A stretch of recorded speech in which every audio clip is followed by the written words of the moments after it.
Hey everyone, I'm Peter Stories here to guide you today. If you use this video to drift off to sleep, please tap like, hit subscribe, and drop a comment telling me where you're watching from and what time it is there. Now settle in, get cozy, and let yourself relax.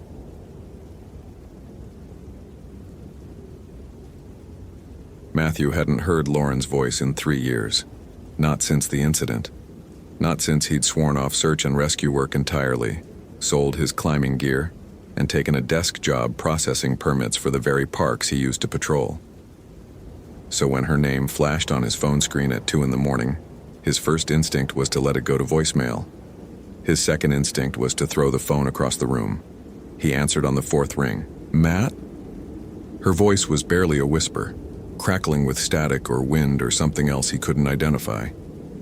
"Matt, I need you to listen very carefully." He sat up in bed, his heart already racing in that old familiar way, the way it used to before a rescue call came in, before everything went wrong.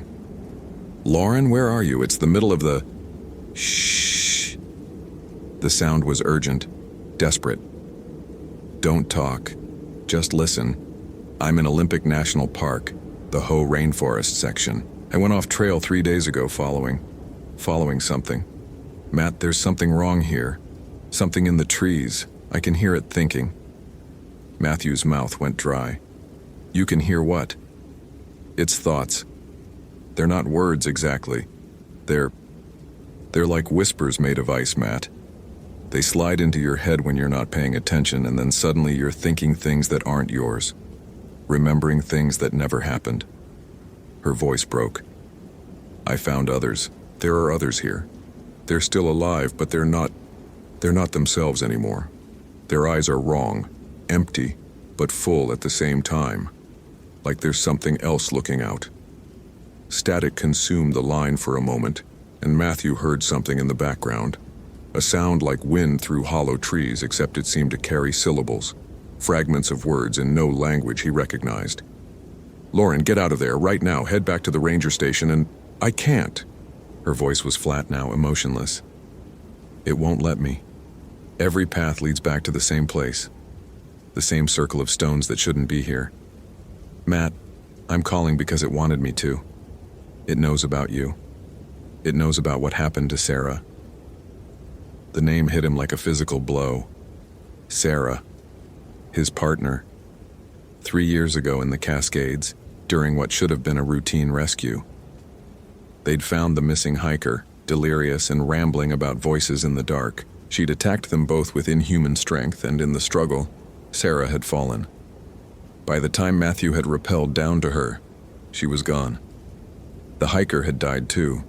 Her last words a string of incomprehensible syllables that still occasionally echoed in Matthew's nightmares. "How do you..." "It showed me. It shows everyone everything eventually.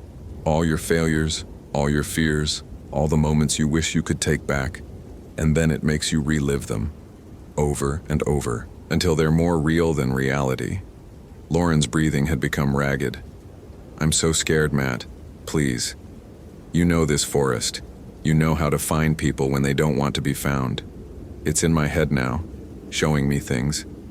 But there's still enough of me left to fight. Still enough to make this call. But I don't know for how much longer. Lauren, grid coordinates." She rattled off numbers, her voice mechanical. "Come alone. If you bring others, it will know. It will take them too. And Matt?" A pause, and when she spoke again, her voice wasn't quite hers anymore. Something else threaded through it. Something cold and vast and hungry. "It's been waiting for you. Since the Cascades. Since Sarah. You left something unfinished there, and it followed you home." The line went dead.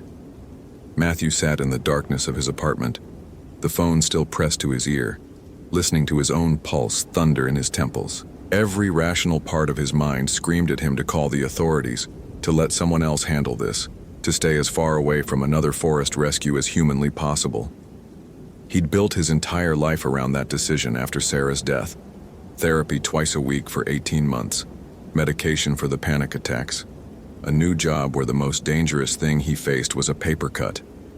But Lauren's voice, terrified and contaminated with something alien, kept replaying in his head, and beneath it that other sound, those almost words that had carried on the static. He'd heard something like it before, 3 years ago, in a dying woman's throat. He was in his car by 3 a.m. driving north toward Olympic National Park with a duffel bag hastily packed with supplies he told himself he'd never need again. His hands shook on the steering wheel. The medication bottle sat unopened in his pocket. He couldn't afford to be dulled right now, even if it meant the anxiety would eat him alive. The pre-dawn darkness felt oppressive in a way that had nothing to do with the absence of light. As he drove, Matthew became aware of a pressure building behind his eyes, a sensation like someone pressing their thumbs gently but insistently against his temples. He rolled down the window, letting cold October air blast his face. But the pressure remained. She's already dead. A thought whispered through his mind, and he couldn't tell if it was his own trauma speaking or something else. Just like Sarah. You're driving toward another corpse, another failure to add to the collection. He cranked up the radio, flooding the car with classic rock, anything to drown out the thoughts. But between the songs, in those brief moments of silence, he could have sworn he heard that sound again. The hollow wind voice from Lauren's call. By the time he reached the Olympic National Forest Ranger Station at dawn, Matthew had convinced himself 3 times to turn around, and just as many times talked himself into continuing. The parking lot was nearly empty. He went inside, showed his old credentials, technically still valid even if he hadn't used them in years, and checked in with the ranger on duty, a young woman named Chen, who looked too alert for 5:30 in the morning. "Anyone else come through here in the last few days?" he asked, keeping his voice casual. "Maybe a woman, late 20s, alone?" Chen frowned, consulting her computer. "We had a Lauren Mitchell check-in 4 days ago. Solo hiker, experienced. Logged a route through the Ho Rainforest Trail system. She was supposed to check back yesterday." Her frown deepened. "She didn't. I was actually about to file a report." "I'm here about her," Matthew said. "She's a friend. Called me last night, sounded disoriented. I'm going in to find her. You should wait for a proper search team. We can have rangers and volunteers assembled by noon." She might not have until noon. The words came out harder than he'd intended. Chen's expression shifted, professional concern mixing with suspicion. "Sir, I can't authorize—" "You don't have to authorize anything. I'm telling you I'm going in, and I'm going alone. You can file your report, organize your search party, do whatever you need to do, but I'm not waiting." Matthew pulled out his phone, showed her the call log from Lauren. 4 a.m. this morning. She's in trouble. Chen studied him for a long moment, and Matthew saw her taking in the signs. The dark circles under his eyes, the slight tremor in his hands, the way he kept glancing at the windows as if expecting to see something looking back. Finally, she sighed. "If you're going to be stupid about this, at least take a radio. Check in every 2 hours. Miss one check-in and I'm sending the cavalry whether you want them or not." She handed him a radio unit, then pulled out a map. "The coordinates you showed me, that's deep in the old growth section, off the main trails. There are stories about that area." "Stories?" "Hikers claiming to get turned around even with GPS, experiencing time loss, seeing things that aren't there. Could be perfectly normal people getting spooked by unfamiliar wilderness or—" She trailed off, looking uncomfortable. "Look, I've been stationed here for 5 years. I'm not supposed to believe in this stuff, but there are parts of this forest that feel wrong. Places where the trees grow different, where sound doesn't carry right. That area you're heading to? It's one of them." Matthew felt the pressure behind his eyes intensify. "Has anyone gone missing there before?" "Officially? No," Chen's voice dropped. "Unofficially, 3 people in the last decade have gone into that section and come out changed. Not injured, not physically hurt, but different. One of them couldn't speak anymore, just sat rocking and staring at nothing. Another one kept insisting she wasn't herself, that the real her was still in the forest. The third walked out covered in symbols he'd carved into his own skin, symbols that match some old petroglyphs found deeper in the forest, symbols that predate any known local tribe. Jesus. Yeah, Chen marked the map with a highlighter. You seem like you know what you're doing, even if you're clearly not okay. So I'll just say this. If you start hearing things, or feeling like your thoughts aren't entirely your own, get out. Immediately. Don't wait. Don't investigate. Just run. Matthew took the map and radio, his hands steadier now that he had a concrete task ahead of him. Action had always been easier than waiting, even when action meant walking into nightmares. Thanks for the warning. One more thing. Chen pulled a small pouch from her desk drawer, hesitated, then handed it to him. Inside were what looked like dried herbs and a small carved stone. A Kino elder gave this to me when I first started here. Said some parts of the forest need reminding about boundaries. I'm a woman of science, but... She shrugged. Can't hurt, right? Matthew pocketed the pouch, thanked her again, and headed out into the gray dawn. The trailhead was less than a mile from the station, marked by a weathered wooden sign that warned hikers to stay on marked paths. He stared at it for a moment, thinking of Lauren's words. Every path leads back to the same place, then stepped past it into the forest. The Ho rainforest was one of the most beautiful places Matthew had ever worked. Massive Sitka spruces and western hemlocks rose like cathedral columns, their branches draped with club moss that hung in curtains of green and gray. Ferns carpeted the ground in impossible shades of emerald. Nurse logs, fallen giants slowly being consumed and transformed by new growth, created undulating landscapes where mushrooms bloomed in alien profusion. The air itself felt thick, weighted with moisture, and the smell of eternal decay and renewal. But as Matthew hiked deeper, following the coordinates Lauren had given him, he began to notice subtle wrongness in the beauty. The moss hung too still, even when wind rustled the canopy above. The ferns all seemed to lean slightly inward, toward the path he walked. And the silence. It was the kind of silence that made you understand its absence. No birds called, no insects hummed. Even his footsteps seemed muffled, as if the forest was actively swallowing sound. The pressure behind his eyes had evolved into something else, something that felt less like a headache and more like presence. He kept catching movement in his peripheral vision, shadows that shouldn't exist in the diffuse light, shapes that resolved into ordinary trees when he turned to look directly at them. His thoughts felt slippery, hard to hold on to. He'd start thinking about the route ahead and find himself remembering Sarah's fall instead, the way her scream had cut off with sudden finality. No, he told himself firmly. Stay focused. Lauren needs you. But another thought immediately followed, in a voice that didn't quite sound like his internal monologue. Does she? Or does she need you to join her? To stop fighting?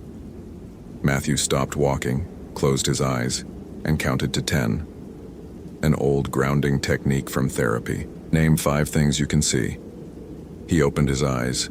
Trees, ferns, moss, a rotting log. His own hands, still trembling slightly. 4 things you can touch. He pressed his palm against rough bark, felt the dampness of the air on his face, the weight of his pack, the radio in his pocket. 3 things you can hear. His own breathing, the distant rush of water, a creek maybe. And he froze. There was a third sound, so faint he'd almost missed it. A rhythmic whispering like wind through reeds, except it carried cadence, pattern, almost like speech, but in a frequency that made his teeth ache. And it was coming from ahead, from the direction of Lauren's coordinates. Matthew checked his GPS. Still 3 miles to go. He keyed the radio. Station, this is Matthews. First check-in. I'm approximately 3 miles in, following the marked coordinates. All clear so far. A lie, but what was he supposed to say? I'm hearing voices and my brain feels like it's being gently pulled apart. Static answered him for a long moment before Chen's voice crackled through. Copy that, Matthews. Stay safe. Next check-in in 2 hours. Roger. He continued hiking, and the whispering sound grew gradually louder, though still barely audible beneath the threshold of normal hearing. His thoughts became increasingly difficult to organize. Memories surfaced unbidden, Not just of Sarah, but of every failure, every mistake, every moment of weakness he'd ever experienced. The time he'd frozen during his first rescue, nearly costing a man his life. His father's funeral, where he'd been too numb to cry. The day he'd told Lauren he couldn't be with her anymore because he couldn't handle anyone else getting close to him. Couldn't risk losing anyone else. All these people you've failed, the not-quite voice whispered. All these people who trusted you. And where did it get them? Shut up, Matthew said aloud, his voice strange and flat in the muffled air. You're not real. You're just trauma, just anxiety, just... He broke off because he'd reached a clearing he definitely remembered from the map, except the map had shown it as being much smaller. And it hadn't mentioned the stones. They formed a perfect circle, each one roughly waist height, covered in moss and symbols that hurt to look at directly. The symbols seemed to shift when he wasn't focusing on them, rearranging themselves into new configurations that nevertheless felt ancient, permanent. In the center of the circle was a depression in the earth, and growing from that depression was a tree unlike any he'd seen in the forest. It was a massive hemlock, but wrong. Its bark was too smooth, almost like skin. Its branches didn't quite obey normal geometry. They seemed to bend in directions that space shouldn't allow, and from those branches hung things that weren't moss or lichen or any natural growth. They looked like cocoons, except they were translucent, and inside them Matthew could see shapes. Human shapes. He counted 7 of them. 7 people suspended in the impossible tree, their faces slack, their eyes open, but not seeing. And in the cocoon closest to him, he recognized Lauren. She looked peaceful, almost content. Her lips moved slightly, forming words he couldn't hear. The translucent membrane around her pulsed in time with her heartbeat, and where it touched her skin, fine tendrils had begun to burrow beneath the surface, spreading like roots through her veins. He could see them, dark lines against her pale flesh. Matthew lurched forward, reaching for his knife. But the moment he crossed the threshold of the stone circle, the world lurched sideways. He was still in the clearing, but also somewhere else. The forest had become layered, multiple realities overlapping. He could see the normal trees, but also what lay beneath them. A vast network of something that was neither root nor fungus nor flesh, but all three, spreading through the earth like a web. And at the center of that web, directly beneath the impossible tree, was a consciousness so vast and alien that Matthew's mind recoiled from perceiving it. The pressure behind his eyes exploded into agonizing clarity. He understood now. This thing, this entity, wasn't just in the forest. It was the forest, or at least a crucial part of it.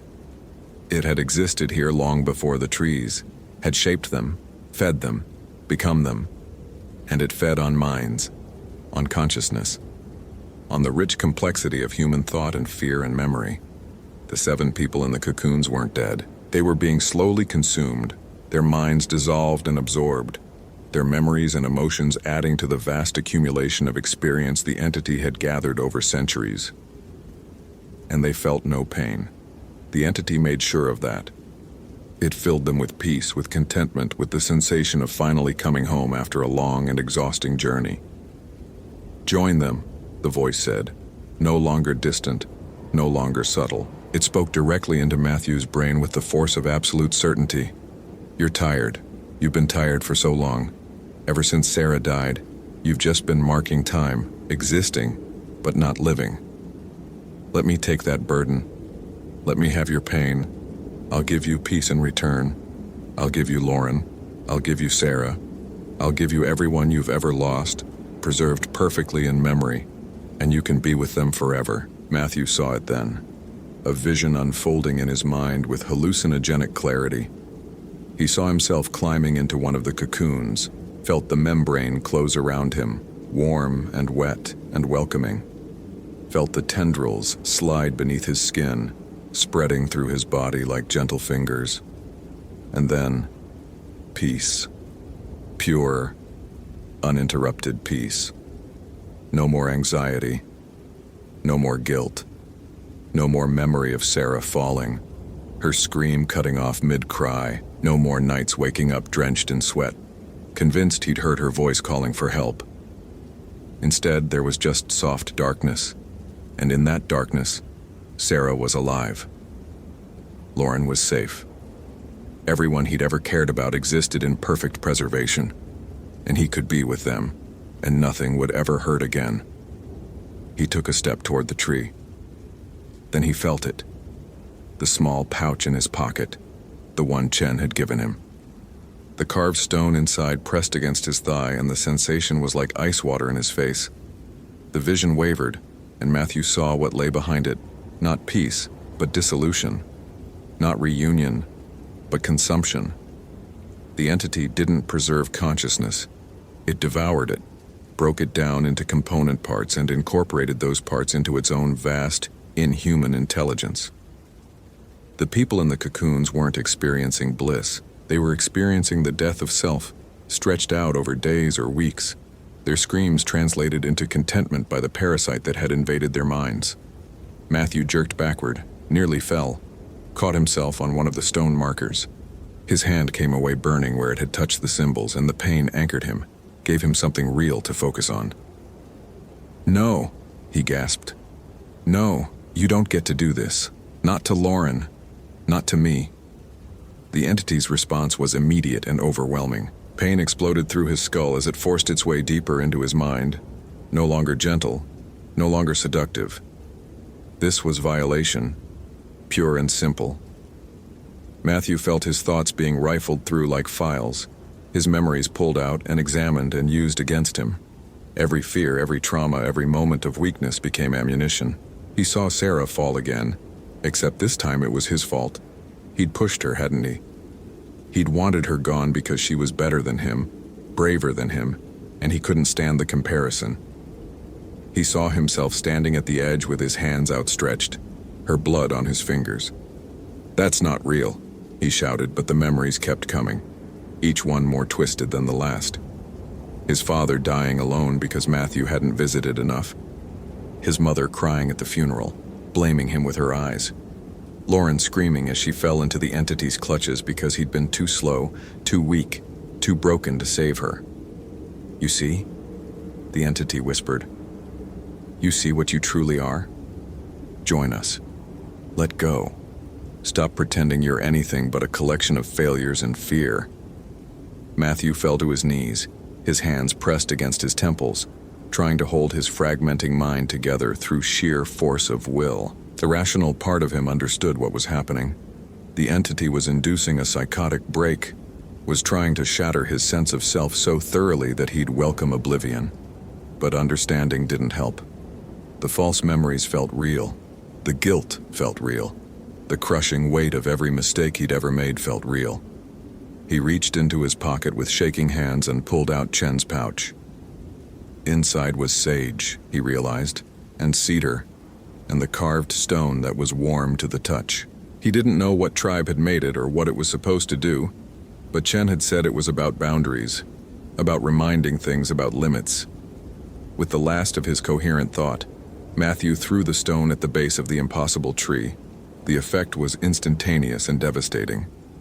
The stone struck the trunk and a sound rang out, not audible, but felt, resonating in bones and teeth and the spaces between thoughts. The entity shrieked, and the shriek was made of every voice it had ever consumed, hundreds of them screaming in unison.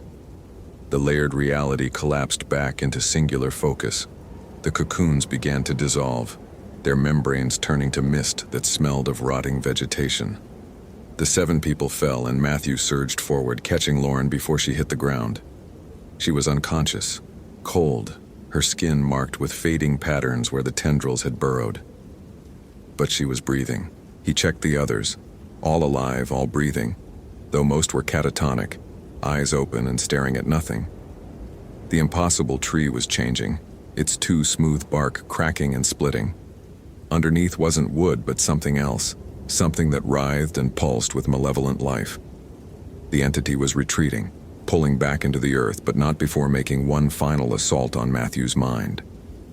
He felt it slam into his consciousness like a battering ram, felt it trying to pull him down into the darkness where it lived, into the vast network of knot roots that spread beneath the forest. And for a moment, Matthew was there, deep in the earth, surrounded by the cold intelligence of something that had no human referent, that had existed before humanity and would exist after, that saw human minds as nothing more than temporary candles to be snuffed and consumed. "You cannot stop this," it told him. "I am eternal. I am the forest. Every tree is an eye. Every root is a finger. You may have disrupted this one feeding ground, but there are others. There have always been others. And you will dream of me now. You will hear me in every quiet moment. You will feel me pressing against your thoughts, waiting for weakness, waiting for the inevitable moment when your trauma breaks you open again. And when it does, I will be there." Then the connection severed, and Matthew found himself back in the clearing, gasping for air, his nose bleeding freely. The tree was just a tree now, still massive, still ancient, but obeying normal geometry. The stone circle remained, but the symbols had faded to mere shadows. And scattered around him were 7 people slowly beginning to wake from nightmare into confusion. Lauren stirred in his arms, her eyes fluttering open. For a moment, they were empty, and Matthew's heart stopped. Then recognition flooded in, along with terror. "Matt?" Her voice was raw. "Oh God, Matt, is it gone? Is it really gone?" "It's gone," he said, though he could still feel the echo of its presence at the edges of his thoughts. "We're getting out of here. All of us." The next few hours were a blur of coordinated rescue. Matthew got on the radio, sent the coordinates, and within an hour, the first Rangers arrived. They found him sitting in the center of the stone circle with 7 dazed hypothermic survivors, all of whom would later claim to have no memory of how they'd gotten there or what had happened. Medical teams came with stretchers and thermal blankets. Questions were asked that Matthew answered as vaguely as possible. The official story became that a group of hikers had been exposed to some kind of toxic fungal spores that caused mass hallucination and disorientation. Only Chen looked at him with knowing eyes when he returned to the station. She saw the blood that had dried under his nose, the way his hand still shook, the haunted look that had deepened in his eyes. "You found them," she said simply. "Yeah." "And the thing in the forest?" "Still there, just sleeping, or waiting, or whatever it does." Chen nodded slowly. "The elder who gave me that stone? She said there are old things in these forests, things that were here before us and will be here after. Things we can discourage but never truly defeat. She said the best we can do is remember where they are and try not to wake them." "I woke it," Matthew said, "and it's not going back to sleep. Not completely." "Will you?" The question hung in the air. Matthew thought about the entity's final words, its promise that it would be waiting in his thoughts, waiting for weakness. He thought about the new layer of trauma this would add to everything he'd already been carrying. He thought about how he'd barely been functional after Sarah, and now he had this on top of it. But he also thought about Lauren, recovering in the hospital, alive because he'd come for her. He thought about the 6 other people who'd been saved because he'd been willing to walk into darkness one more time. "I don't know," he said honestly, "but I'm going to try."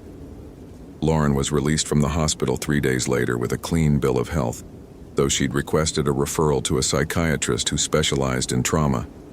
Matthew visited her before she left town, heading back to her life in Seattle. "I remember pieces," she told him. They sat in the hospital courtyard, watching clouds drift across October sky. "Not everything, but pieces. It was... Matt, it was in my head. I could feel it touching every memory, every thought. Everything I am was being pulled apart and examined and..." She shuddered. "How are you even functioning? You were in deeper than I was. You fought it directly." "I'm not functioning," Matthew admitted. "I'm barely holding it together. I keep hearing it, feeling it. It's like there's a door in my head now that I can't quite close, and sometimes I feel it pressing against that door, testing it." Lauren took his hand. "You saved me. You saved all of us. That has to count for something, does it? Or did I just extend your suffering? Maybe being absorbed would have been kinder. You wouldn't have remembered the pain, wouldn't have to carry it." "Don't," Lauren said sharply. Don't let it twist things. That's what it does. It turns everything into poison, makes you doubt even your victories. You fought something that exists outside normal reality, and you won. Remember that. But as Matthew drove back to his apartment that evening, he wasn't sure he had won. The entity was still there beneath the forest floor, waiting. And it had marked him somehow, had left its fingerprints all over his mind. He could feel it in quiet moments, a presence at the edge of thought. Sometimes he'd catch himself thinking in patterns that didn't feel quite like his own, considering ideas that seemed alien and wrong. The nightmares came every night now. He'd dream of the stone circle, of the impossible tree, of cocoons that held everyone he'd ever known. He'd dream of Sarah falling, except sometimes when she fell, she'd sprout roots instead of hitting the ground, and those roots would burrow into the earth, connecting her to something vast and hungry below. He'd dream of returning to the forest, of walking willingly into the stone circle, of finally letting go. 2 weeks after the rescue, Matthew sat in his therapist's office, trying to explain what had happened without sounding completely insane. Dr. Reeves listened patiently, making notes, asking gentle questions. When Matthew finished, she was quiet for a long moment. "You experienced something traumatic," she said finally. "Whether it was a hostile intelligence in the forest, or a severe dissociative episode brought on by stress and your previous trauma, your experience was real to you. And that's what we need to address." "But what if it was real?" Matthew pressed. "What if there really is something in those trees, something that feeds on minds? What if it's still in my head?" "Then we develop coping strategies. We work on strengthening your sense of self, on building walls between your thoughts and intrusive thoughts. We practice grounding. We potentially adjust your medication." Dr. Reeves leaned forward. "Matthew, you saved 7 people. Whatever happened in that forest, you acted with courage and compassion. Try to focus on that." But Matthew couldn't focus on that, because every night the presence grew stronger. Every night the door in his mind opened a little wider, and every night he felt the pull of the forest, calling him back, promising him that if he just returned, if he just surrendered, all the pain would stop. He started researching. Late nights hunched over his computer, searching for any reference to similar phenomena. He found scattered reports, indigenous legends about trees that ate souls, European folklore about forests that trapped travelers in dreams, modern accounts of missing hikers who were found wandering, changed, unable to remember who they'd been. There were patterns, connections that suggested this wasn't isolated to Olympic National Park. The entity had been wrong. It wasn't the forest. It was in forests, plural, maybe in every old-growth wilderness where human development hadn't reached, where ancient systems remained intact and hungry. Chen called him one evening, her voice tight. "Matthews, we have a situation. 3 hikers went missing yesterday in the same section of the Ho where you found Lauren. Search teams went in this morning and..." She paused. "They're reporting the same things you described. Confusion, disorientation, hearing whispers. 2 of the searchers had to be pulled out for psychological evaluation." Matthew's blood ran cold. "It's active again. Seems like it. We're shutting down that section of the park, but..." Another pause. "One of the missing hikers is a 14-year-old boy. His parents are desperate, and I thought, you're the only person who's been there and come back intact. Sort of intact. You know what you're facing." "I can't," Matthew said immediately. "Chen, I can't go back there. It's in my head. If I go back, I don't think I'll come out again." "I understand. I wouldn't ask if..." "The boy," Matthew interrupted. "How long has he been missing?" 36 hours. Matthew closed his eyes. He saw the cocoons, saw the peaceful faces of people being slowly consumed, their selves dissolved into something vast and inhuman. He saw a 14-year-old boy in one of those cocoons, had maybe a day left before he was too far gone to save. "Fuck," he whispered. "I'm sorry," Chen said. "I shouldn't have called, I just..." "No, you should have." Matthew opened his eyes, looked at his hands. They were shaking, had been shaking constantly for 2 weeks now. "I'll go. But Chen, If I don't come back this time, or if I come back wrong, you need to make sure no one else goes in there. Burn the fucking forest down if you have to. Matthew, I mean it. This thing is spreading, or waking up or whatever. Someone needs to contain it before it starts taking more people. He grabbed his keys, his pack that he'd never fully unpacked. I'm on my way. The drive north took 4 hours, and Matthew spent them trying to prepare himself mentally for what was coming. But how did you prepare to face something that existed partially outside normal reality? Something that could invade your thoughts and turn your own mind against you? He'd barely survived the first encounter, and that had been before the entity had established a connection with him. Now going back, it would be waiting. It would know him.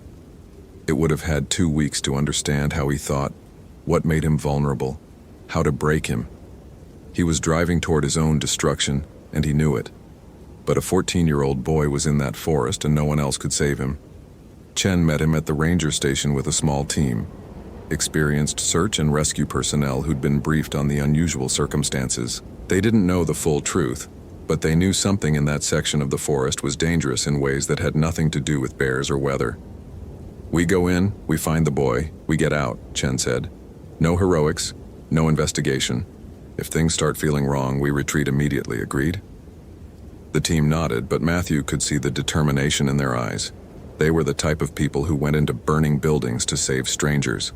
Retreat wasn't in their vocabulary. They entered the forest at dawn, 6 of them moving in a tight group. Almost immediately, Matthew felt the presence return. That pressure behind his eyes, that sensation of being watched by something vast and patient. And beneath it, something new. Recognition. The entity remembered him. More than that, it welcomed him. You came back, it whispered into his mind. I knew you would. You cannot resist. The connection is already forged. You are already partially mine. Matthew stumbled, caught himself. One of the team members, a woman named Torres, grabbed his arm. You okay? Fine, he lied. Just, everyone stay close. Don't let anyone separate from the group. They pushed deeper into the forest, following the last known trajectory of the missing hikers. The wrongness Matthew remembered from before was amplified now. The trees seemed to lean in, their branches reaching like hands. The silence was absolute, oppressive, and the whispering. God, the whispering was everywhere, threading through the air like invisible smoke. You brought them to me, the entity said, and Matthew realized with horror that it was right. He'd led 5 more people directly to its feeding ground, more minds to taste, more memories to consume. You have done well. No, Matthew said aloud. That's not why. Matthews? Chen looked at him with concern. What's wrong? But before he could answer, one of the team members, a young man named Carter, stopped walking and turned to face a section of unmarked forest. His eyes had gone distant, unfocused. Do you hear that? He asked.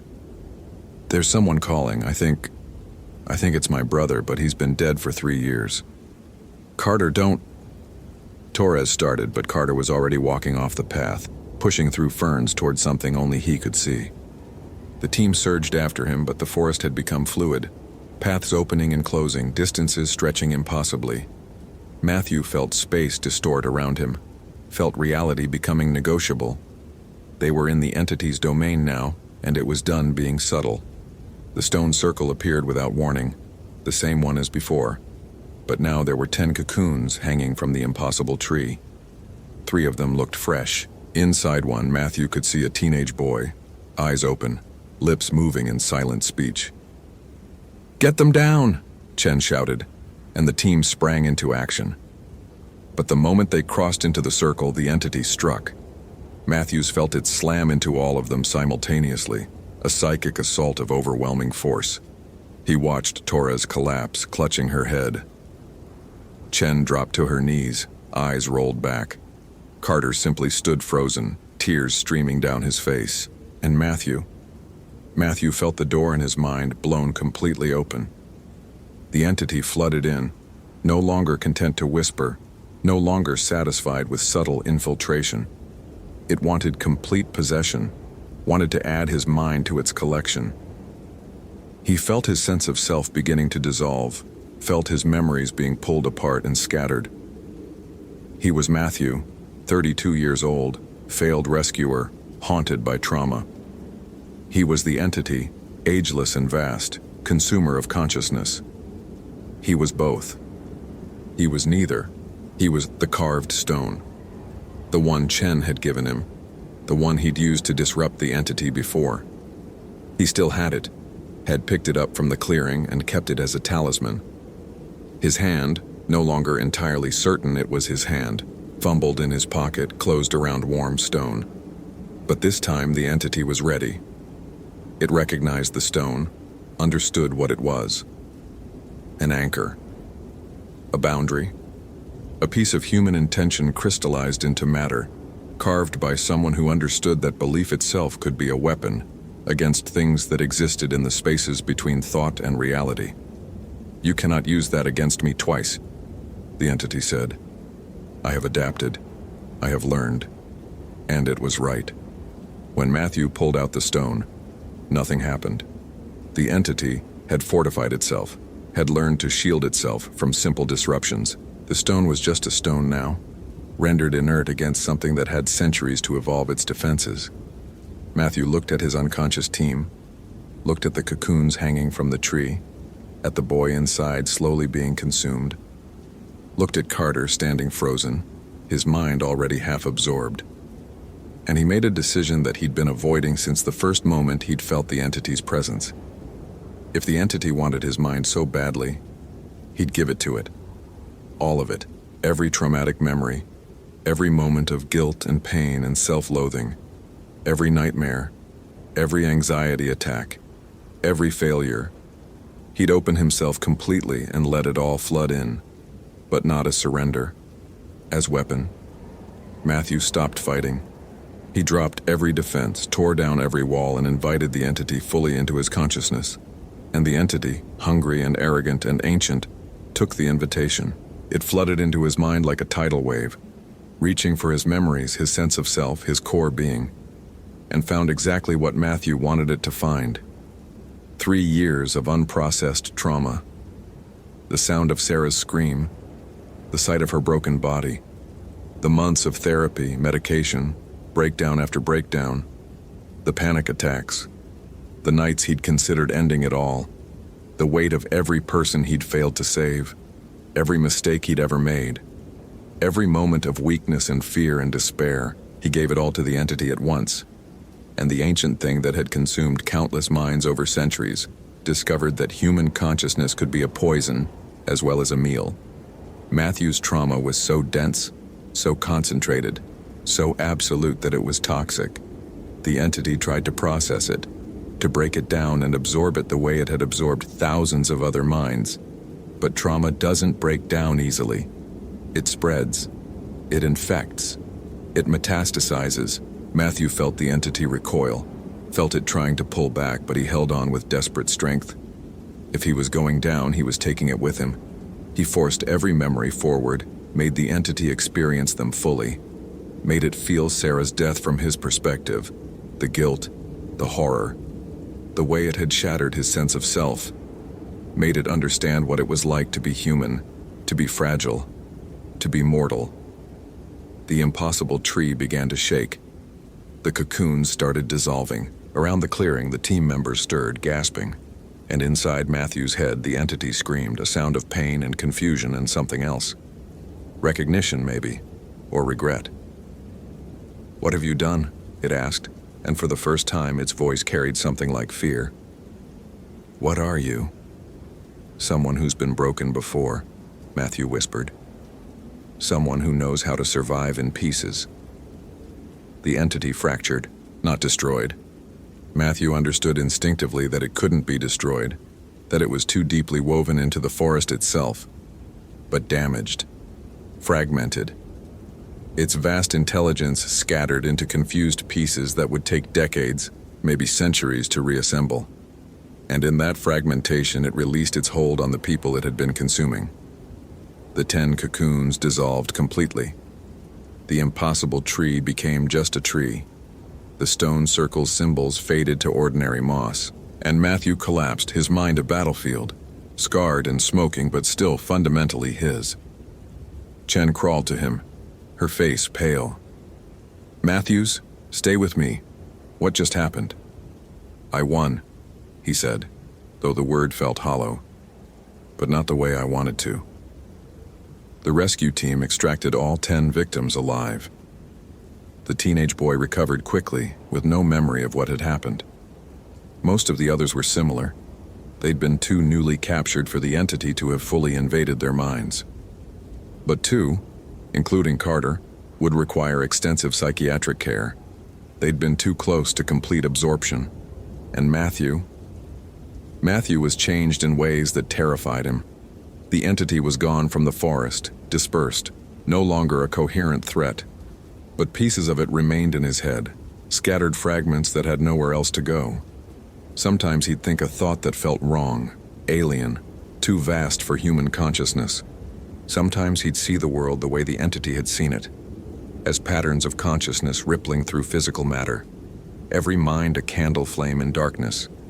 Sometimes he'd feel its hunger, its ancient loneliness, its incomprehensible perspective on time and existence. He'd weaponized his trauma, and in doing so had become a weapon himself.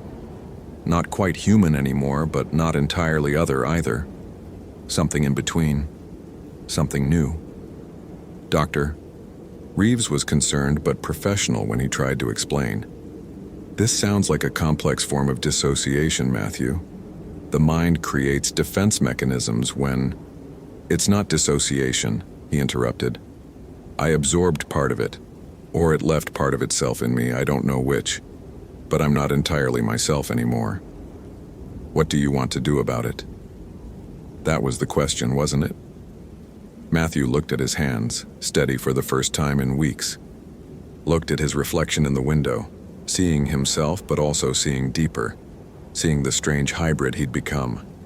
He could feel the fragment of entity in his mind, confused and dormant, its vast intelligence reduced to scattered impulses.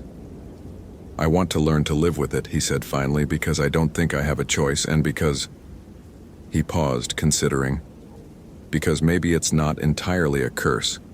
Maybe there's something useful in understanding how these things think, how they operate. There are other forests, other entities. You don't think that's the only one, do you?" Dr. Reeves was quiet for a long moment. "Are you saying you want to go hunting for them?" "I'm saying I might be the only person who can." Over the following months, Matthew rebuilt his life around his new reality. He returned to search and rescue work, specializing in cases involving unusual circumstances, hikers who returned changed, entire groups experiencing mass hallucinations, patches of wilderness where people consistently went missing. He developed a reputation as someone who could find people when conventional search failed, someone who wasn't afraid to go into places others avoided. Lauren visited sometimes. She could see the change in him, the way he no longer quite fit in normal human spaces. "Are you okay?" she'd ask. "No," he'd answer honestly. "But I'm functional, and I'm helping people." "At what cost?" He never had a good answer for that. The nightmares continued, but they were different now. Sometimes he dreamed of the stone circle, of the impossible tree. But now he understood what he was seeing in ways he hadn't before. He could feel the network of consciousness that spread through old forests, the ancient intelligences that had evolved alongside but separate from humanity. They weren't evil exactly. They were just hungry. And human minds happened to be nourishing. And he could feel where they were strongest, where the boundaries between human reality and their reality grew thin. 1 year after the events at Olympic National Park, Matthew received a call about disappearances in the Tongass National Forest in Alaska. 3 people gone in 2 weeks, all experienced hikers, all in the same general area. Local tribes reported that section of forest had always been taboo, a place where the trees listened and sometimes answered. Matthew packed his gear and headed north, carrying Chen's carved stone in his pocket and the entity's fragments in his mind. He was no longer entirely sure which side of the boundary he stood on, human or other, rescuer or monster. Maybe he was both. Maybe that was the only way to fight things that existed in spaces between categories. The forest would always be waiting. The hunger would always exist. But now at least he could meet it on partially equal terms. Not as prey, not quite as predator, but as something in between. Something that understood both sides of the equation. He thought of Sarah sometimes, wondered what she'd think of what he'd become. Probably she'd be horrified. Or maybe she'd understand that sometimes you had to break yourself to save others. Had to sacrifice pieces of your humanity to protect humanity itself. As Matthew's plane descended toward Alaska, he felt the fragment of entity in his mind stir with something like recognition. There was power here, old and deep, and he was flying directly toward it, armed with nothing but his trauma, his determination, and the pieces of something inhuman that he'd woven into his own consciousness. He didn't know if he'd survive.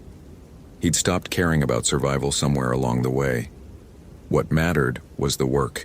What mattered was standing between the darkness and the people who couldn't defend themselves against it. Matthew closed his eyes and felt the forest ahead, felt its hunger, felt the thing that waited in its depths.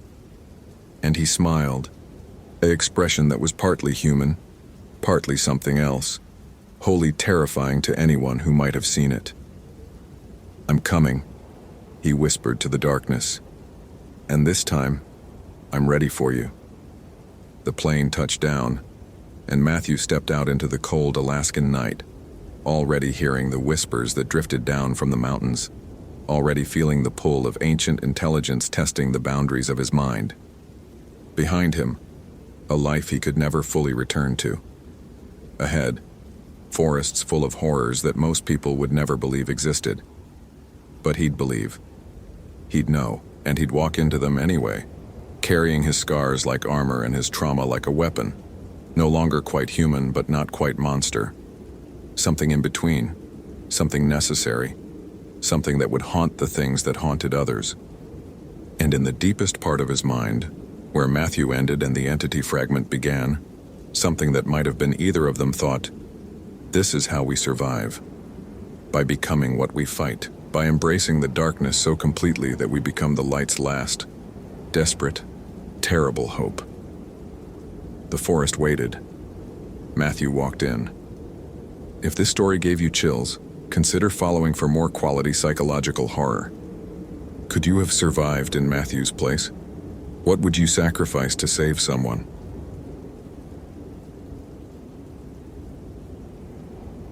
Michael's boots hit the trailhead gravel at 6:30 in the morning, the sun barely cresting the ridge of pine trees that surrounded Ossian National Park like prison bars. He'd been doing search and rescue for 12 years, and missing hiker calls had become routine.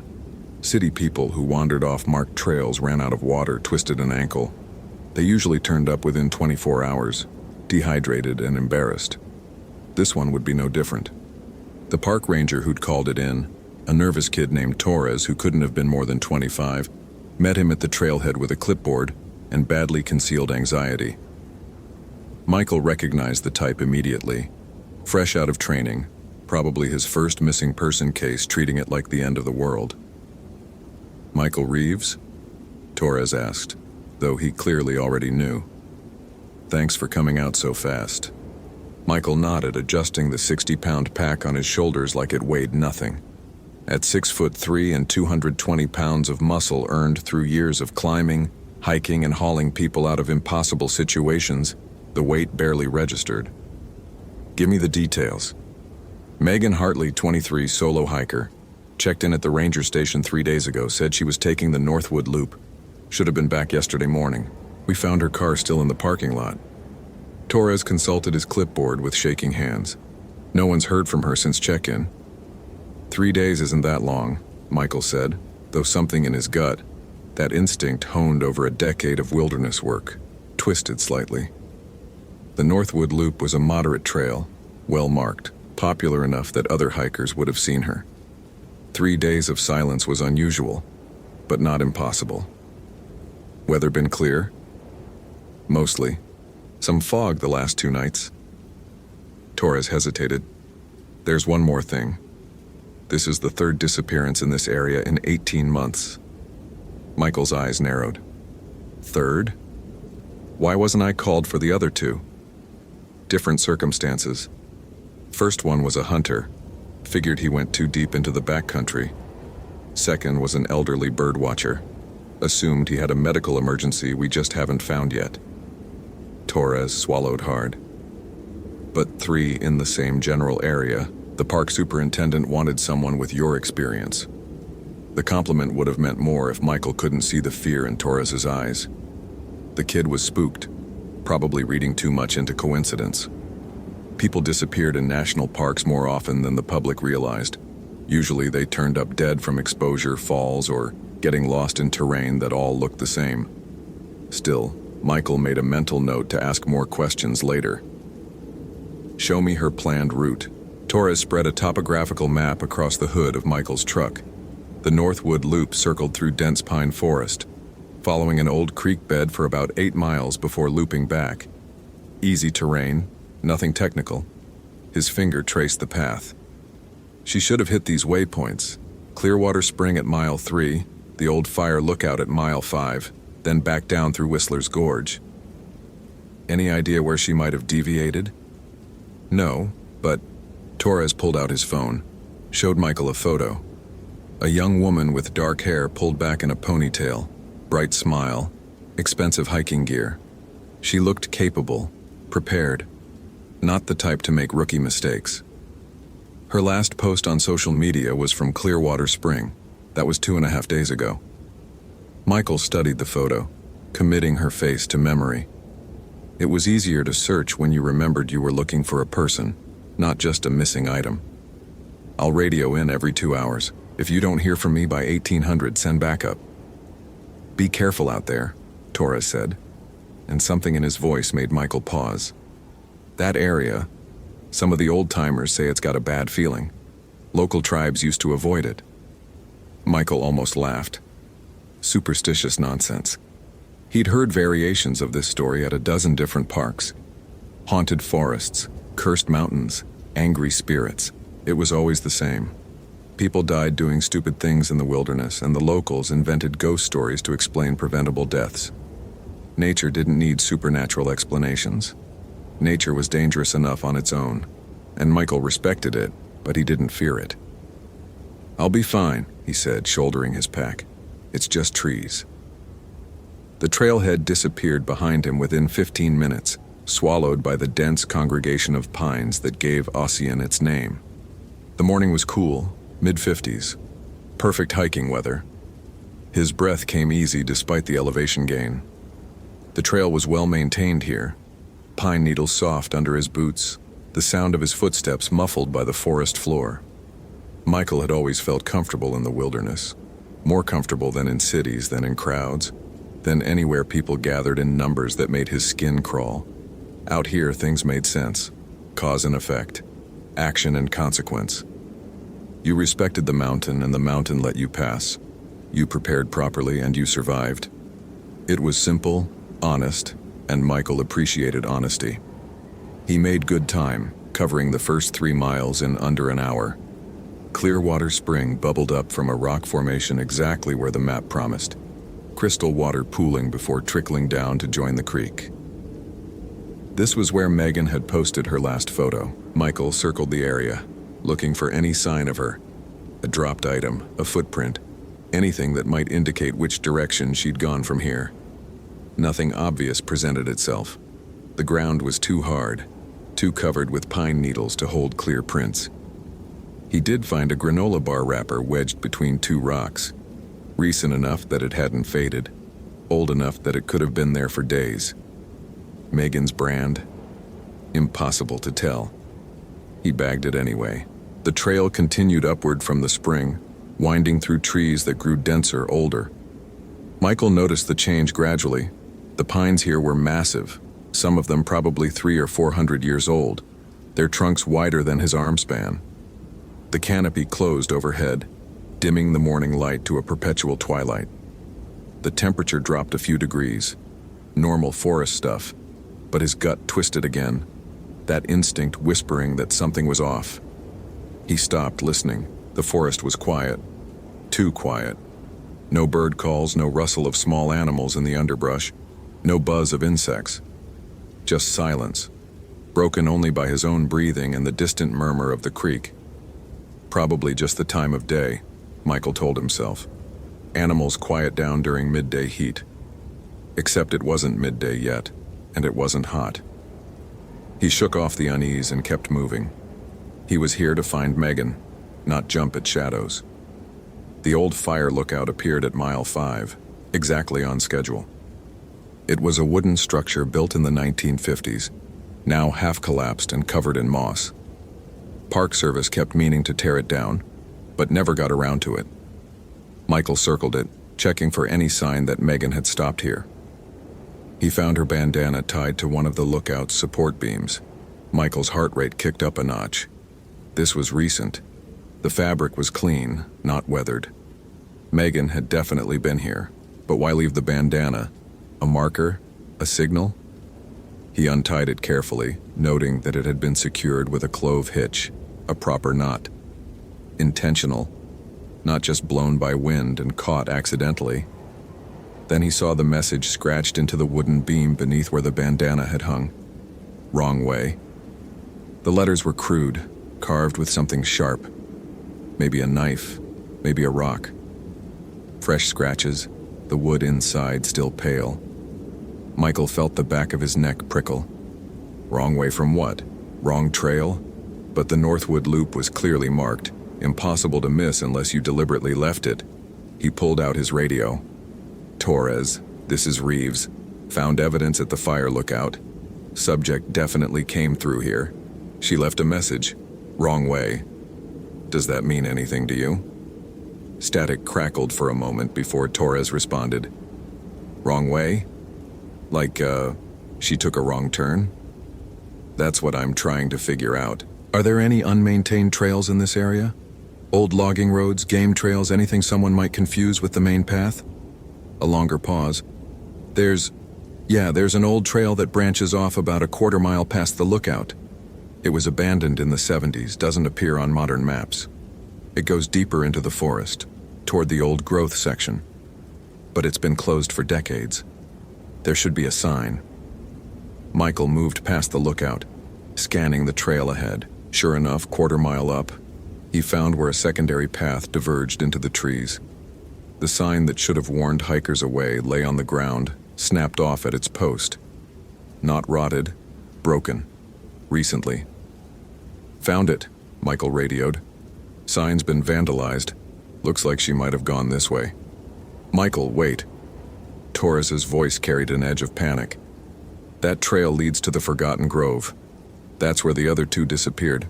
I need to find Megan, Michael interrupted. I'm going in.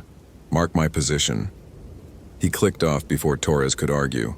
Michael didn't have time for superstitious bullshit about cursed groves or angry spirits.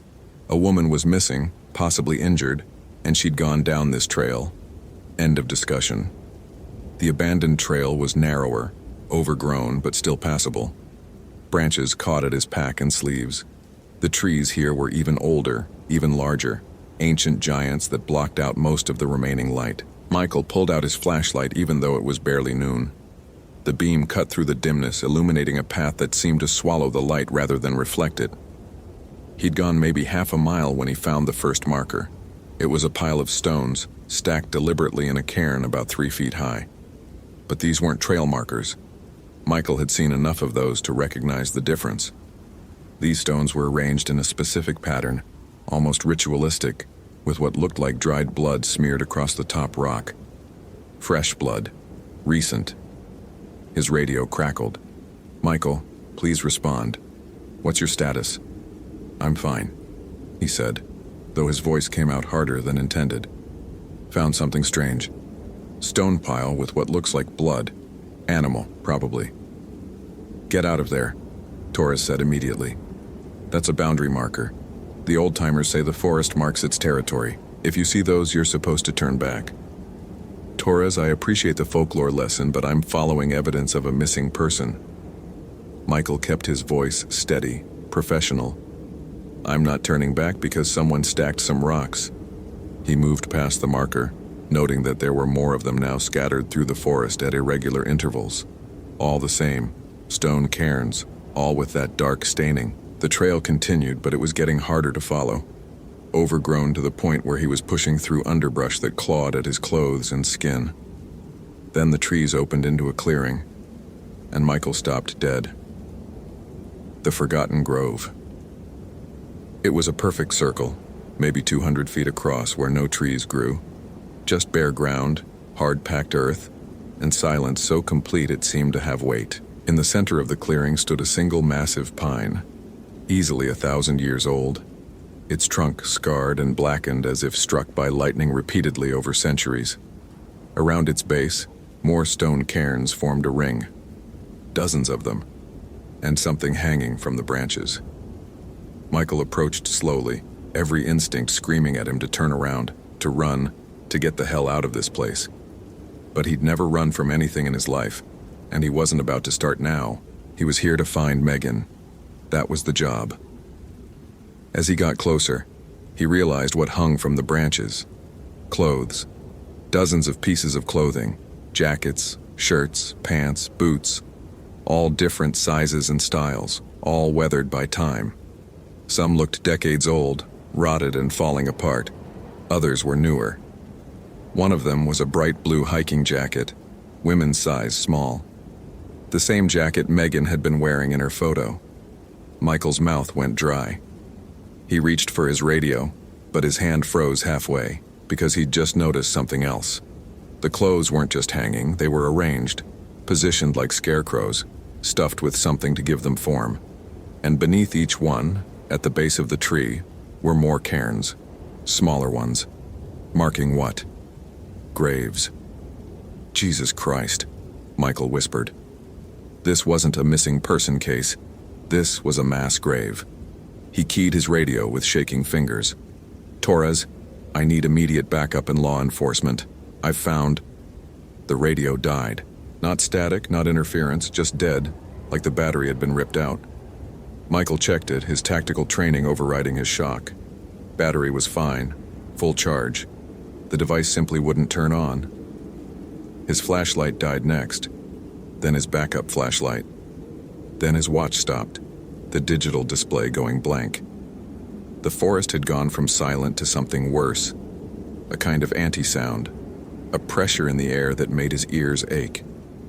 Michael's rational mind tried to find explanations. Equipment failure, coincidence, electromagnetic interference from the storm Torres mentioned, except there was no storm, the sky was clear, and 3 unrelated devices didn't just die simultaneously. Something moved in his peripheral vision. Michael spun, hand dropping to the knife on his belt. Nothing there. Just trees. Just shadows. Except the shadows were wrong. They didn't match the angle of what little light filtered through the canopy. They moved independently, flowing across the ground like liquid. Okay, Michael said out loud, his voice steady despite his racing heart. Okay. Getting out of here. Now. He turned back toward the trail, but the path he'd taken into the clearing was gone. Not overgrown. Gone. Where there had been a clear opening between trees, now there was only solid wall of undergrowth, as if it had never existed. Michael's training kicked in. Stay calm. Find landmarks. Use your compass. He pulled out his compass, but the needle spun wildly, unable to find north. Another equipment failure. Too many to be coincidence. He picked a direction, any direction, and started walking. Push through the undergrowth, force his way out. He was strong enough, experienced enough. This was just disorientation, just his mind playing tricks. Panic was the real killer in wilderness survival. Stay calm, stay rational, and you'll find your way. The undergrowth resisted, not like plants should resist bending and breaking. It actively pushed back, branches wrapping around his arms and legs, thorns catching his clothing. Michael shoved through anyway, muscles straining, refusing to stop. He'd broken through worse. And then he was back in the clearing, standing exactly where he'd started, in front of the ancient tree with its hanging clothes and its stone markers. Impossible. He'd walked in a straight line. He couldn't have circled back without realizing it. Michael tried again, choosing a different direction. Same result. The clearing spit him back to the center like a maze with only one room. On his fourth attempt, breathing hard now, a sheen of sweat coating his skin despite the cold, he finally admitted what he'd been refusing to accept. He was trapped. Something wanted him here. The shadows continued their independent movement, pooling in the center of the clearing, gathering mass. Michael watched, unable to look away, as the darkness coalesced into something approximating a form. Tall, impossibly tall, with too many limbs or maybe no limbs at all, shape constantly shifting like smoke. It had no face, but Michael felt it watching him, judging him. This was what killed Megan, what killed the others. Not an animal, not an accident. This thing. This presence that used the forest like an extension of its own body. The Guardian, that's what Torres had called it without meaning to. The thing the old-timers warned about. The thing that marked territory with stone cairns and blood. The thing that took people who went too far, who pushed too deep into its domain. Every instinct Michael had cultivated over 12 years of wilderness survival was screaming at him now. But there was nowhere to run. No way to fight something that couldn't be touched, couldn't be reasoned with, couldn't even be properly seen.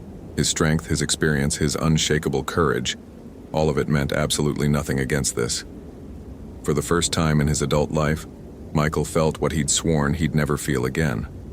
Helplessness. Pure, absolute, paralyzing helplessness. The shadow thing moved closer and the temperature dropped 20 degrees in an instant. Michael's breath came out in visible clouds. The ancient tree behind him groaned, branches creaking despite the lack of wind. The hanging clothes swayed, their empty sleeves reaching toward him like beckoning hands. Michael backed away, hit the ring of stone cairns, stumbled. His hand came down on one of the markers, and the moment his skin touched stone, images exploded in his mind. Not his images, other people's memories. Their final moments. A hunter running through these woods, trees moving to block his path, shadows wrapping around his throat. An old man screaming as the ground opened beneath him, swallowing him whole. And Megan, God, Megan, standing in this exact spot 3 days ago, trying to fight as the forest claimed her piece by piece, clothing first, then gear, then... Michael yanked his hand away, gasping. The visions vanished. But the knowledge remained. Everyone who died here, their last moments were stored in these stones. Dozens of deaths. Centuries of deaths. This thing had been killing for longer than the park had existed, longer than the country had existed. It was ancient, territorial, and absolutely merciless. And Michael had walked right into its domain like an arrogant fool, convinced that his toughness and experience made him invincible. The shadow thing was close enough now that Michael could feel its presence like physical pressure against his chest. The clearing silence deepened until he could hear his own heartbeat, rapid and panicked, betraying the calm he tried to project. A sound emerged from the thing. Not a voice, not words, but a vibration that he felt more than heard. It resonated through his bones, carrying meaning without language. Leave. Never return. Tell them. The pressure vanished. The shadows retreated. The clearing's oppressive atmosphere lifted like a curtain drawn back. Michael found himself gasping on his hands and knees, not even remembering when he'd fallen. His hands were bleeding from thorns, his clothes torn, his body shaking with more than just cold. And in front of him, clear as day, was the trail leading back the way he'd come. The undergrowth had simply opened, allowing him to leave. Michael didn't need to be told twice. He ran. He crashed through the forest, abandoning any pretense of navigation or caution, just running full out toward where the trail should be. Branches whipped his face. Roots tried to trip him, but nothing actively stopped him this time. The forest was letting him go, pushing him toward the boundary it had marked with blood and stone. He passed the cairns, crossed the invisible line where the abandoned trail rejoined the main path, and kept running until his lungs burned and his legs threatened to give out. Only when he saw the collapsed fire lookout did he finally slow, then stop, bent double and heaving for breath. His radio crackled to life in his hand. Eichel, respond. Michael, what's your status? We're sending a team. No. Michael gasped into the radio. No team. Call them off. What? Michael, you've been silent for 4 hours. We thought... 4 hours? Michael checked his watch. It was working again, but the time read 4:47 p.m.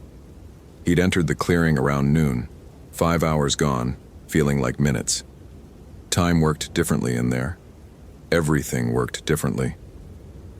Michael, what happened? Did you find Megan? He thought about the blue jacket hanging from the ancient tree, about the stone markers that were grave markers, about the shadow thing that had showed him mercy he didn't deserve and wouldn't show to anyone else foolish enough to cross its boundary. No, he said finally. She's gone. They're all gone. And Torres, you need to put up proper barriers. Serious ones. That whole section needs to be permanently closed. We can't close it without evidence of, then make something up. Michael's voice cracked. Say it's environmentally sensitive. Say there's an endangered species. Say whatever you need to say, but keep people out of there. Mark it clearly. And tell them if they ignore the warnings.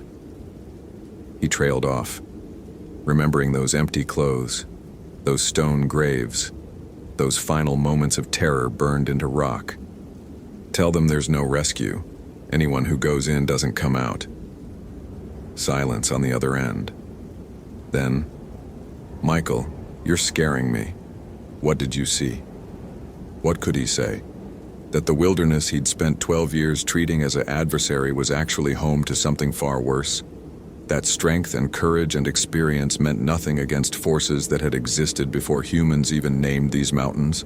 That the old-timers were right and he'd been wrong, and his arrogance had nearly cost him everything? Something that should be left alone, he said quietly. Something that was here first. He started walking back toward the trailhead, each step taking him further from the forgotten grove and the thing that guarded it. Behind him, deep in the forest, he heard a sound like wind through branches, except there was no wind. It sounded almost like breathing, like the forest itself had lungs. Michael didn't look back. He just kept walking, kept moving, putting distance between himself and the clearing. His hands were still shaking. They would shake for days afterward, weeks, any time he thought about those shadows, that presence, that absolute certainty of his own insignificance. He'd gone into those woods as a man who'd never met something he couldn't handle. He came out knowing exactly how small he was, how fragile, how easily erased. The Guardian had shown him mercy, had let him live for reasons he'd never understand, but it had taken something from him in exchange. His certainty, his confidence, his unshakable belief in his own strength. Maybe that was the point. Maybe that was the price for trespassing. Not death, but the knowledge that death had been an option, a choice made by something far more powerful, and he'd only survived because it had decided to let him. Michael reached the trailhead as dusk settled over the park. Torres was waiting with 2 other rangers, all of them armed with flashlights and radios, clearly preparing for a search. They looked at him, mud-covered, torn clothes, bleeding hands, 1,000-yard stare, and their questions died on their lips. "Close it," was all Michael said. "Close the trail. Close the whole north section. Do it today." Torres nodded slowly. "What about Megan? Her family?" "Tell them it was an accident. Tell them it was quick. Tell them anything except the truth, because the truth won't bring them closure and it won't bring her back." Michael moved past them toward his truck, needing to get away from these trees, these mountains, this place where the rules he'd spent his life learning suddenly didn't apply. "And Torres, if anyone asks me to search that area again, tell them I quit." He drove away as fast as the dirt road allowed, watching in his rear-view mirror as the forest swallowed the trailhead from view. For just a moment, he could have sworn he saw something standing at the tree line, tall and dark, and watching him leave. But when he blinked, it was gone. Just trees. Just shadows. Just the forest. waiting for the next person who didn't believe in warnings, who thought strength and courage could overcome anything, who needed to learn the same lesson Michael had learned today. Some territories don't belong to humans. Some guardians don't negotiate, and some places, no matter how much experience you have, no matter how tough you think you are, will break you down until you understand that you were never in control. You were only ever permitted to pass through. And if you push too far, if you ignore the warnings, if you convince yourself that nothing can stop you, the forest will teach you otherwise. Michael never went back to Ossian National Park. The search and rescue career he'd built over 12 years ended that afternoon. He told himself it was burnout, told friends and colleagues that he needed a change, found work in urban emergency response where the dangers were human and comprehensible. But late at night, when sleep wouldn't come, he would think about the forgotten grove, about the shadow thing that had judged him and found him worthy of a warning, about Megan and all the others whose clothes hung from that ancient tree like trophies or warnings or both. And he would wonder if Torres had actually closed that trail, or if someone else was out there right now, confident in their strength, dismissive of superstition, walking down an abandoned path toward a clearing where shadows moved independently, and the forest decided who lived and who became another grave marker. He hoped they'd listened to the warnings. He hoped they'd seen the cairns and turned back. But deep down, he knew someone wouldn't. Someone would always push too far, ignore the signs, believe themselves strong enough to handle whatever they found, just like he had. And the Guardian would be waiting. Hope you felt real chills. If you appreciate genuine horror, consider following. Which moment scared you most?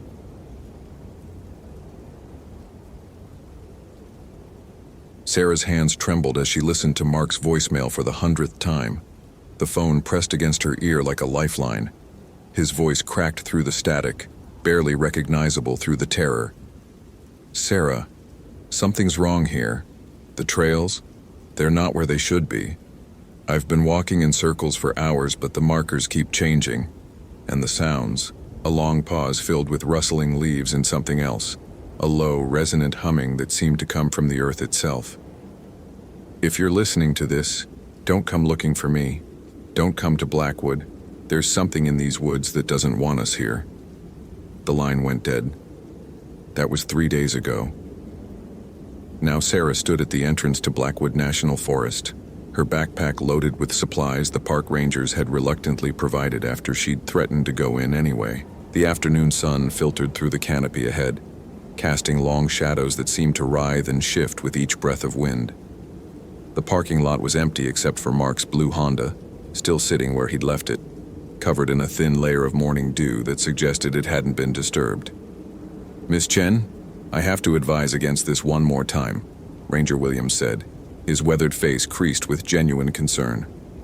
We've had 3 search teams comb those trails. Your brother's an experienced hiker, but Blackwood has a way of confusing people. The terrain shifts with the seasons, old trails get overgrown, new ones appear. Even we get turned around sometimes. Sarah shouldered her pack, checking the GPS device clipped to her belt. He's my brother. I'm not leaving him out there. Williams nodded slowly, understanding the futility of further argument. Trail 4 is where his phone last pinged. Stick to the marked paths, check in every 2 hours on the radio. And Miss Chen, if you hear the humming, head back immediately. Don't try to find its source. The humming? The ranger's eyes darkened. You'll know it when you hear it. Some say it's just the wind through the rock formations, but... He shook his head. Just head back if you hear it. Sarah entered the forest on Trail 4, following the worn path that Mark's phone had last registered. The trees here were ancient giants, their trunks thick as cars and stretching impossibly high. Douglas firs, western hemlocks, and massive red cedars created a living cathedral that filtered the sunlight into soft, green-tinted beams. The air smelled of moss, decomposing leaves, and something deeper, something earthen and old. For the first hour, the hiking was straightforward. The trail was well marked with blue blazes painted on tree trunks, and her GPS showed steady progress into the heart of the forest. She called out Mark's name periodically, her voice echoing briefly before being swallowed by the dense foliage. The only responses were the occasional chirping of birds and the distant rustle of small animals in the underbrush. But as the afternoon wore on, Sarah began to notice inconsistencies. The trail marker she'd passed 20 minutes ago, a weathered wooden sign indicating 2 miles to Mirror Lake, appeared again on her left. Identical in every detail, down to the same scratch in the wood grain and the same cluster of moss growing on its base. She stopped, checking her GPS, which showed she'd been traveling in a straight line, deeper into the forest. "That's not possible," she murmured, photographing the sign with her phone. The device showed no signal as expected, but the timestamp was clear. She'd definitely been walking for over an hour. Shaking off the confusion, she pressed on. The path began to narrow, forcing her to push through hanging branches and step over fallen logs that seemed to have appeared since the trail was last maintained. The blue blazes became more irregular, sometimes appearing on trees well off the path, as if the trail itself had shifted. It was then that she found the first piece of evidence. Caught on a low branch about 6 feet off the path was a strip of red fabric. Sarah recognized it immediately. It was from Mark's favorite hiking shirt, the one he'd worn in the photo he'd texted her from the trailhead. She carefully removed the fabric, noting how high it hung. Mark was 6'2". For the fabric to catch at that height, he would have had to be running, jumping, or a chill ran down her spine as she examined the forest floor beneath the branch. The ground was disturbed, leaves scattered in a pattern that suggested something large had passed through quickly. But there were no clear footprints, no broken branches lower down that would indicate someone crashing through the undergrowth. "Mark!" she called again, louder this time. Her voice seemed to carry differently here, as if the forest were absorbing the sound before it could travel far. "Mark, I found your shirt. Where are you?" The response wasn't Mark's voice. It was the humming. Low and resonant, it seemed to emanate from the ground itself, vibrating through the soles of her boots and into her bones. It wasn't quite musical. There was no melody, no rhythm, just a constant thrumming tone that made her teeth ache. The sound seemed to come from everywhere and nowhere, as if the entire forest had become a massive instrument being played by an unseen hand. Sarah remembered Ranger Williams' warning, but the fabric in her hand steeled her resolve. Mark was out there somewhere, and she wasn't turning back because of some acoustic phenomenon. She tucked the red strip into her pocket and continued deeper into the woods. The humming followed her. As the sun began to sink lower, casting longer shadows between the trees, Sarah realized she was completely lost. Her GPS showed her position as a wandering line that doubled back on itself repeatedly, despite her certainty that she'd been traveling in roughly the same direction. The trail markers had become sporadic, then stopped altogether. The path itself seemed to fade in and out of existence, sometimes clear and well-defined, other times barely visible beneath fallen leaves and encroaching vegetation. She paused at what appeared to be a small clearing and pulled out her radio. Static greeted her first attempt to contact the Rangers, but on the second try, she managed to raise a weak signal. "This is Sarah Chen. Can anyone hear me?" Williams's voice crackled through, distant and broken. "Sarah, where? Position?" "I don't know," she admitted, fighting back panic. "The GPS isn't making sense. I found a piece of Mark's shirt, but the trail markers have stopped. The humming, I can hear the humming you mentioned. Out now, not safe after dark. I can't find my way back. The path keeps changing." The radio fell silent except for static. Sarah tried several more times, but the signal had died completely. As darkness began to settle over the forest, Sarah made the decision to make camp. She had a sleeping bag and basic supplies, and trying to navigate in the dark would only make things worse. She found a relatively flat spot near a massive cedar tree and began setting up her small tent. It was while she was arranging her sleeping bag that she noticed the tree. The cedar she'd chosen for shelter bore markings carved deep into its bark. Not the random scratches of animals or the initials of hikers, but deliberate symbols that seemed to spiral around the trunk in a complex pattern. The carvings were old. The bark had grown over many of them, making them barely visible in the fading light. But as Sarah traced them with her fingers, she could feel they formed some kind of design, though its meaning escaped her. At the base of the tree, the ground was stained dark. Even in the dim light, she could see that the discoloration spread in a rough circle around the cedar's roots. The humming, which had been a constant background presence all afternoon, seemed stronger here, as if the tree itself were somehow amplifying the sound. Sarah set up her tent as far from the marked cedar as the small clearing would allow, but she couldn't shake the feeling that the tree was watching her. Every time she glanced toward it, the carved symbols seemed to shift in the shadows, rearranging themselves into new patterns that hurt to look at directly. Night fell with the abrupt finality that only came deep in old forests. One moment there was the deep blue of twilight filtering through the canopy. The next, complete darkness that seemed to press against her from all sides. Sarah had brought a small camp lantern, but its light created more shadows than it dispelled, turning every tree trunk into a lurking figure and every hanging branch into a reaching hand.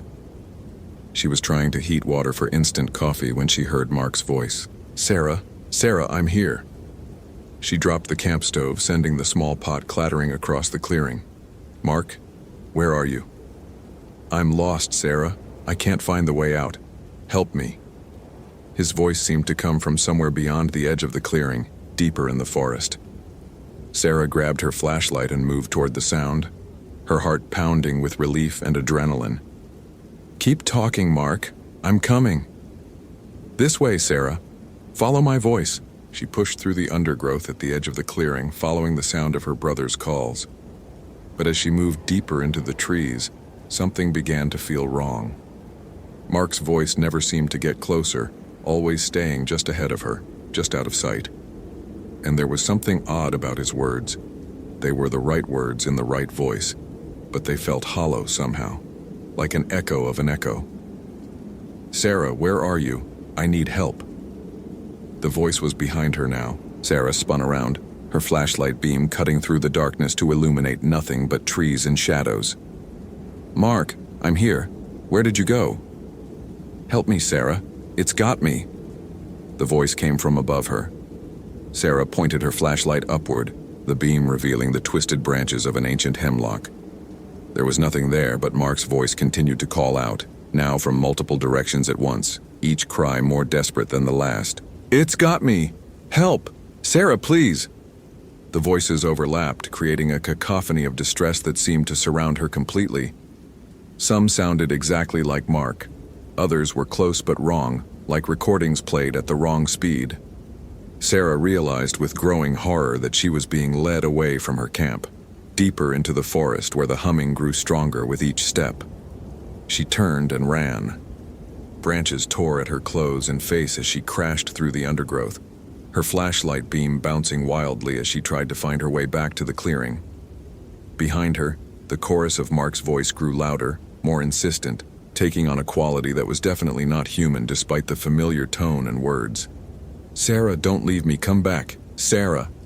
She burst back into the clearing where her tent sat, gasping and shaking. The calls continued for several more minutes before gradually fading to silence, leaving only the omnipresent humming that seemed to have grown stronger during her brief absence. Sarah spent the rest of the night huddled in her sleeping bag, the camp lantern burning beside her despite her need to conserve battery. Every sound made her jump. The settling of her tent fabric in the breeze, the distant crack of a branch, the soft rustle of leaves that might have been wind, or might have been something moving through the forest around her. Dawn brought little relief. The forest in daylight looked different than it had the evening before, as if the trees had rearranged themselves during the night. The trail she thought she'd been following was nowhere to be seen, and when she checked her GPS, it showed her position as a blank area with no map data. Sarah packed her gear with growing urgency, but when she tried to leave the clearing, she discovered something that made her blood run cold. Every direction she chose to walk led her in a circle back to the marked cedar. No matter which way she headed, following her compass, backtracking her own footprints, even walking in what she was certain was a straight line away from the tree, she always ended up back where she started. The forest had become a maze with only one room. By midday, exhaustion and panic were taking their toll. Sarah had tried every possible exit from the clearing dozens of times, each attempt ending with her emerging from the undergrowth to find the carved cedar waiting for her. The humming had grown so loud it was making her ears ring. and she was beginning to see things in her peripheral vision, movements that vanished when she turned to look directly. It was during her latest attempt to escape that she found the bones. Hidden beneath a fallen log about 50 yards from the clearing was a human skull, yellowed with age and bearing marks that didn't look like they'd been made by any animal she knew. The skull had been cracked in a pattern that radiated outward from the crown, as if something had pressed down from above with enormous force. More bones lay scattered in the immediate area, ribs, leg bones, vertebrae, all bearing similar marks. Some were old enough to be completely clean, while others still bore dried remnants of flesh and clothing. Sarah found at least 3 distinct sets of remains, and possibly more scattered further afield. Near one of the more recent skeletons, she found a familiar object. Mark's GPS device, its screen cracked but still functional. According to its memory, it had recorded the same looping pattern she'd been experiencing, hours of movement that led nowhere, ending at the same coordinates over and over again. But it was the final entry in the device's track log that made her hands shake. The GPS showed Mark's position had jumped suddenly from the clearing to a point nearly a quarter mile straight up, as if he'd been lifted into the canopy of the forest itself. Sarah was studying the device when she heard footsteps approaching through the forest. Heavy, deliberate steps that crunched through the underbrush with purpose. Not the random sounds of an animal, but the measured pace of something large walking upright. Sarah crouched behind the fallen log, clutching Mark's GPS device and trying to control her breathing. The footsteps stopped just outside the grove of bones. Sarah. It was Mark's voice, but wrong in every way that mattered. Too deep, too resonant, with harmonics that human vocal cords couldn't produce. It carried the same thrumming quality as the humming that permeated the forest. "I've been waiting for you, Sarah. Come out, let me see you." Sarah pressed herself lower behind the log, biting her lip to keep from making any sound. Through a gap in the fallen branches, she could see a figure standing at the edge of the bone grove. It was tall, taller than Mark, and wore familiar clothing. The red hiking shirt she'd found a piece of, his favorite boots, the blue cap he never traveled without. But it stood too straight, too still. No natural sway or fidgeting. No breathing that she could detect. "I know you're there, Sarah. I can smell your fear. It's delicious." The thing that looked like Mark began walking among the scattered bones, its movements too fluid, like it was floating just slightly above the ground. When it turned its head to scan the area, it rotated too far, a full half circle that would have snapped a human neck. "You've seen my collection," it said, gesturing at the remains scattered around the grove. "Hikers mostly, sometimes hunters, occasionally someone like you, someone who comes looking for the lost ones. You're all drawn here eventually. The forest calls, and you answer." Sarah watched in horror as the Mark thing bent down and picked up one of the skulls, cradling it gently in its hands like a beloved pet. "Your brother fought well. Strong will, strong body. He lasted almost 2 days before I took him up into the canopy to feed. His memories were particularly sweet. All those thoughts of you, his worry that you'd come looking for him. He was right to worry." The creature set down the skull and continued its methodical search of the grove. It was moving closer to Sarah's hiding spot with each pass. "I've been guardian of these woods for longer than your species has had written language. I keep the deep places safe from your kind, your noise, your pollution, your endless need to take and consume, but in return the forest feeds me. And you're the finest meal I've been offered in decades." Sarah's mind raced. The thing was clearly hunting by scent or some other sense she didn't understand, but it hadn't pinpointed her exact location yet. The pile of bones suggested it liked to play with its prey to savor the fear before the kill. That might be her only advantage. Moving as slowly and quietly as possible, she began crawling away from her hiding spot, staying low and using the fallen logs and undergrowth for cover. If she could reach the edge of the grove, maybe she could make it back to the clearing. Maybe the marked tree was some kind of boundary and she'd be safe there until dawn. She'd made it about 20 feet when her elbow knocked against a loose femur, sending it rolling against a tree trunk with a hollow thock. The footsteps stopped. "Found you." Sarah ran. Behind her, the thing that wore Mark's face gave chase, and the sound it made was like nothing in nature, a ululating howl that seemed to come from the earth itself, echoing through the forest with such volume that it shook leaves from the trees. The humming that had been a constant background presence exploded into a deafening roar that threatened to burst her eardrums. Sarah crashed through the undergrowth with desperate speed, branches tearing at her clothes and face as she fled. She could hear her pursuer behind her, moving with unnatural speed through terrain that slowed her to a stumbling rush. It wasn't running. It was flowing through the forest like water, making sounds that got closer with each second. She burst into the clearing just as something massive slammed into the ground where she'd been standing a moment before. Sarah spun around to see the creature that had been wearing Mark's appearance, but its disguise was failing. The familiar features were melting, running like wax, revealing something beneath that hurt to look at directly. It was tall, nearly 8 feet when it drew itself up to its full height, and seemed to be composed of the same dark substance that stained the ground around the marked cedar. Not quite solid, not quite liquid, but something in between that shifted and flowed with each movement. Where its face should have been, there was only a suggestion of features that changed constantly, sometimes almost human, sometimes definitely not. But it was the eyes that froze Sarah in place with terror. Ancient, intelligent, and utterly alien, they held no mercy, no recognition of her humanity, only hunger and the cold patience of something that had been hunting for millennia. "You cannot leave," it said in Mark's voice, though its mouth didn't move in sync with the words. "The forest has claimed you, as it claimed your brother, as it has claimed so many others. You'll make a fine addition to my garden." The creature began to advance, and as it moved, the very air around it seemed to thicken. Sarah found it hard to breathe, as if the entity was drawing the oxygen from her lungs. Her vision began to blur at the edges, and she could feel her strength ebbing away. But as darkness began to close in, her hand brushed against something in her pocket, the strip of red fabric she'd found on the trail. Mark's shirt, his real shirt, torn from him during his final moments.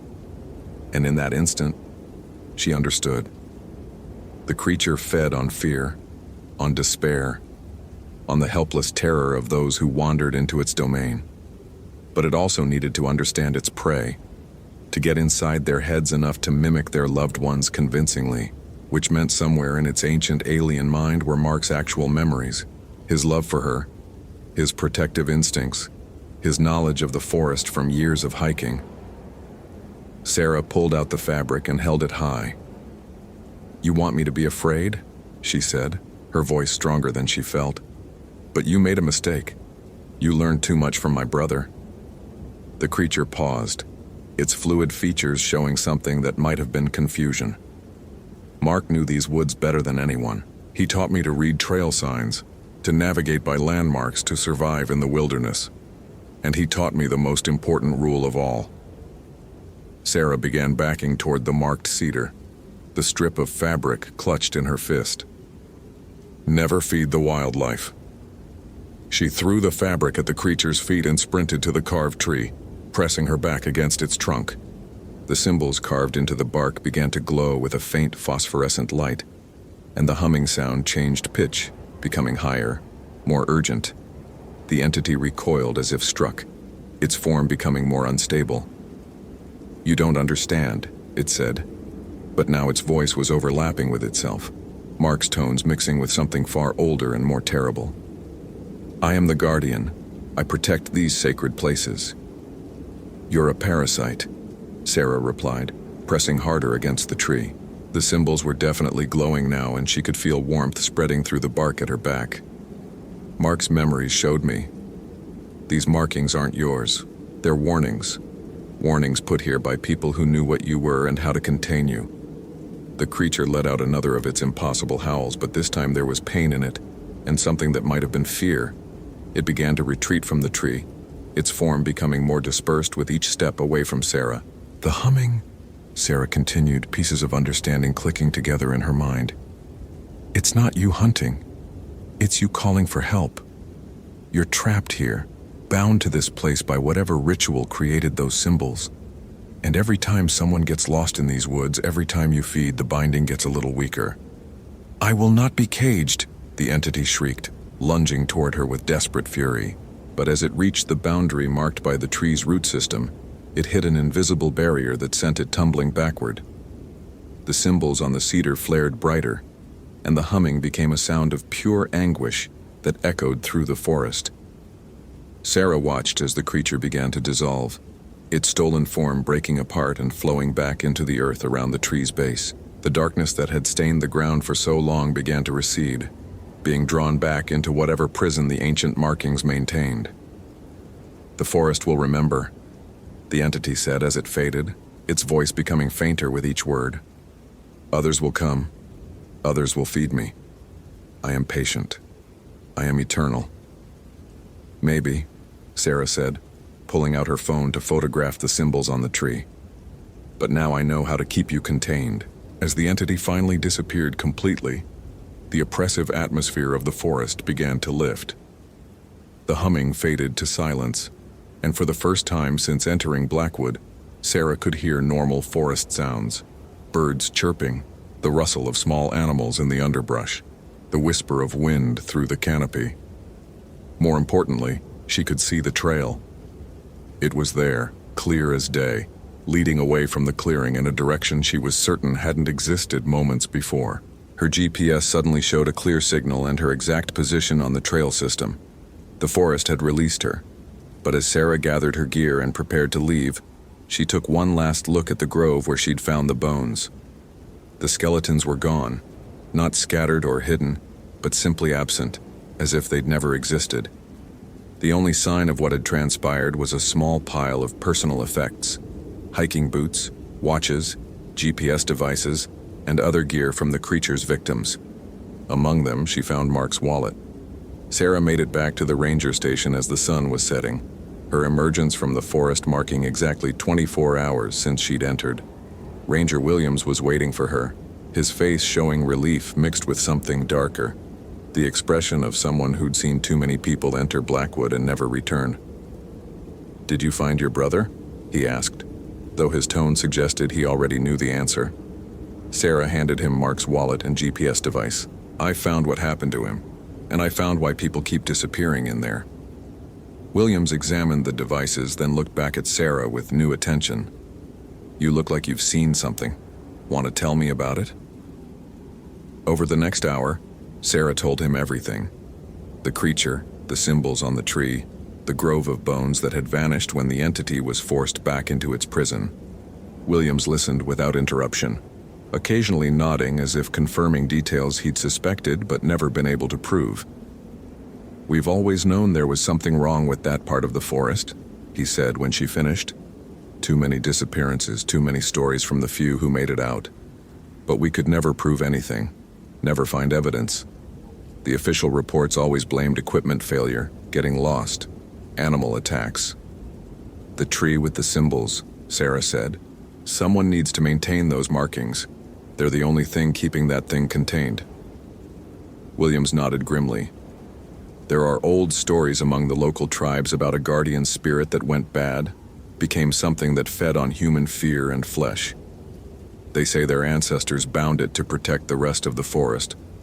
But that was hundreds of years ago, and knowledge like that, it gets forgotten." "It can't be forgotten," Sarah said firmly. "Not anymore.